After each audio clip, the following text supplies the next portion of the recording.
வணக்கம் மக்களே, நான் உங்கள் மீனான் பிளாட். மக்களே, நம்ம வந்துட்டு கடல் நீரை வந்துட்டு எதுவுமே பண்ண முடியாது, ரொம்ப ஒரு உப்பாக இருக்குது அப்படின்னு நம்ம சொல்கிறோம். ஆனால் நம்ம சாப்பிட்ற சாப்பாடுக்கு உப்பு நல்லா இல்லைன்னா, உப்பு இல்லைன்னா அந்த சாப்பாடே நல்லா இருக்காது. நம்ம இப்போ எங்கே இருக்கோன்னு பார்த்தீங்கன்னா, உப்பு தயாரிக்கிற இடத்துல தான் இருக்கோம். உப்புனா தயாரிக்கிறது கிடையாது, நம்ம கடல் தண்ணி வச்சு தான் எடுக்கிறாங்க. அது எப்படின்னு வாங்க பார்ப்போம். இங்கே பாருங்க மக்களை எப்படி இருக்குன்னு. இதுதான் மக்களை உப்புலாம். எங்கள் ஊர், எங்கள் ராமநாதபுரம் மாவட்டம் உப்புலாம். இது எப்படி உப்பு தயாராகுது பாருங்கள். நம்ம மிஷினில் அப்படி போட்டு இப்படி போட்டுனா உப்பு தயாரிக்கிறதுல இயற்கையாகவே ரெடியாக வர உப்பு பாருங்க மக்களே.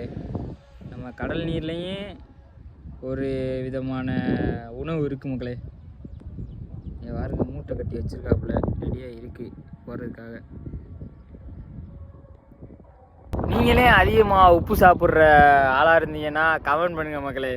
உப்பு இல்லாமல் சாப்பிடவே மாட்டீங்களா என்னன்னு கமெண்ட் பண்ணுங்கள்.